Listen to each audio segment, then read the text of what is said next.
আমি এখানে হিসাব দিচ্ছি আপনাদের। খানাকুলের ফায়ার ব্রিগেড থেকে ব্রিজের টেন্ডার থেকে শুরু করে যে কাজগুলো চলছে বা হয়েছে তার হিসেব তো আমি দিয়েছি। বাংলা আবাস যোজনায় গত 2 বছরে খালি খানাকুল 1 নম্বর ব্লকের 8টা জিপি, 2 নম্বর ব্লকের 11টা জিপি, এই 19টা জিপিতে প্রায় 10,000 গরিব মানুষের মাথার উপর ছাদের ব্যবস্থা করেছে আমাদের মামাটি মানুষের সরকার। প্রায় 90,000 মহিলা লক্ষ্মীর ভান্ডার পাচ্ছেন প্রতি মাসে। আর হুগলি জেলায় 13,71,000 মহিলা মায়েরা, বৌদিরা, দিদিরা, বোনেরা প্রতি মাসে লক্ষ্মীর ভান্ডার পাচ্ছে। খাদ্যসাথী প্রকল্পে এই খানাকুল থেকে খালি 3,60,000-এর বেশি লোকেরা বিনামূল্যে বিনা পয়সায় খাদ্যসাথী প্রকল্পে প্রতি মাসে বিনামূল্যে রেশন পাচ্ছে। কৃষক বন্ধু প্রকল্পে 63,000-এর বেশি কৃষক আর্থিক সাহায্য সহযোগিতা পেয়েছেন।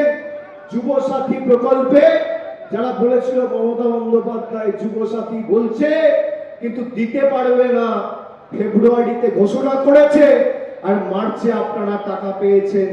প্রায় 14,428 জন যুবক যুবতী এই খানাকুল থেকে যুবসাথীতে ইতিমধ্যেই 1500 টাকা করে তাদের অ্যাকাউন্টে পেয়ে গেছে, আমাদের সরকার দিয়েছে। এবার আমি আসি রাস্তাশ্রী পথশ্রী।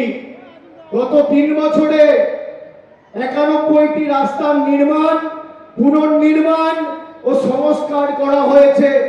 মোট 87 কিলোমিটার রাস্তা আর খরচ হয়েছে প্রায় 35 কোটি টাকা।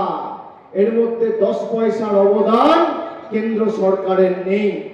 আমি এখানে 1 নম্বর 2 নম্বর ব্লকের যে 19টা অঞ্চল আছে, বিশেষ করে 6টা অঞ্চলের নাম নিয়ে যাচ্ছি। এখানে মায়েরা বোনেরা প্রতিবাদ প্রতিরোধের রাস্তা নিতে হবে। 1 2 নম্বর ব্লকের চিগড়া, ধর্নাগুড়ি, রাজহাটি 2, জগৎপুর, আর 1 নম্বর ব্লকের ঠাকুরানী চক আর কিশোরপুর 1।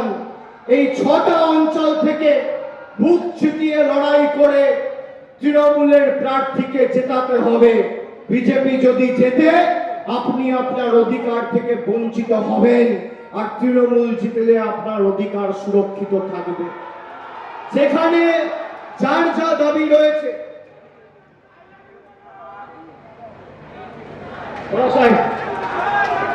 যেখানে যার যা দাবি রয়েছে, আমি যা ভালোবাসা আজকে আপনাদের থেকে পেয়েছি, আমি আমার লোকসভাকে যেভাবে বুক দিয়ে আগলে রাখি, খানাকুলে পলাশকে জেতান 19টা অঞ্চলকে আমি আমার পরিবারের মতো আগলে রাখবো, কথা দিয়ে যাচ্ছি।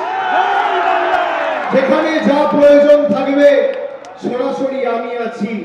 এই ভালোবাসার ঋণ উন্নয়ন এবং কাজের মাধ্যমে পরিশোধ করব।